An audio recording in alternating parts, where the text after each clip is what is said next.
नमस्कार सांगमाने आपण ମାନଙ୍କୁ ଆଉ ଗୋଟେ ନୂଆ ଫ୍ରେଶ୍ ବାଲା ଭିଡିଓକୁ ସ୍ୱାଗତ। ତ ଆଜି ଆମେ ୱେଟ୍ ଲସ୍ ଚ୍ୟାଲେଞ୍ଜ ଜର୍ଣ୍ଣିର ଡେ 4 ରେ ପହଞ୍ଚି ଯାଇଛେ। ତ ସକାଳୁ ସକାଳୁ ମୁଁ ଉଠି ଉଷୁମ ପାଣି ପିଇ ଦେଇଛି। ମୁଁ ଆଉ ଏକ୍ସରସାଇଜ କରିପାରୁନି କାହିଁକିନା ପୁଅ ଶୋଇଥିଲେ ହିଁ ମୋତେ ଏକ୍ସରସାଇଜ କରିବା ପାଇଁ ଟାଇମ୍ ମିଳେ। ମୁଁ ସକାଳୁ 5:30ରୁ ଉଠିଛି ବଟ୍ ମୁଁ ଏକ୍ସରସାଇଜ କରିପାରୁନି କାହିଁକିନା ମୁଁ ଉଠିବା ମାତ୍ରକେ ପୁଅ ଉଠି ଯାଉଛି ତ ମୁଁ ଏକ୍ସରସାଇଜ କରିପାରିଲିନି। ତ ଆଜ୍ ୟୁଜୁଆଲ ମୁଁ ମୋର ମର୍ଣ୍ଣିଂରେ ସବୁ କାମ ସାରି ଦେଇଛି। ମୋର ୱେଟ୍ ଲସ୍ ଡ୍ରିଙ୍କ ବ୍ରେକଫାଷ୍ଟ ସବୁ କାମ ସାରିଲା ପରେ ପୁଅର କାମ ସାରି ମୁଁ ଖାଇଥିଲି ମୋର ମିଡ୍-ମର୍ଣ୍ଣିଂ ସ୍ନାକ୍ସ। ଆଜି ମିଡ୍-ମର୍ଣ୍ଣିଂ ସ୍ନାକ୍ସରେ ମୁଁ ଖାଇ ଦେଇଥିଲି ଡାଳିମ୍ବକୁ ସେଉ। ତାପରେ ଲଞ୍ଚରେ ଆଜି ଗୁରୁବାର ଥିଲା ତ ସାଧା ସିଧା ଲଞ୍ଚ ହେଇଥିଲା। ମୁଁ ଯେହେତୁ ଥଣ୍ଡା ଜ୍ୱର ମୋତେ ଟିକେ ଅଛି ତ ମୁଁ କାକୁଡି ଖାଉନି ସେଥିପାଇଁ ସାଲାଡରେ ମୁଁ ଖାଲି ଗାଜର ନଉଛି। ତ ଇଭିନିଂରେ ମୁଁ ୱେଟ୍ ଲସ୍ ଡ୍ରିଙ୍କ ସହିତ ସ୍ନାକ୍ସରେ ଖାଇ ଦେଇଥିଲି ସୋଲା ଭଜା।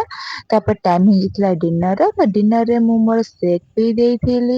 ତ ଯଦି ଭିଡିଓଟି ଆପଣମାନଙ୍କୁ ଭଲ ଲାଗିଥିବ ତ please like, share, and subscribe କରିବା ପାଇଁ ଜମାରୁ ବି ଭୁଲିବେନି। ପୁଣି ଦେଖା ହବା ଗୋଟେ ନୂଆ ଭିଡିଓରେ।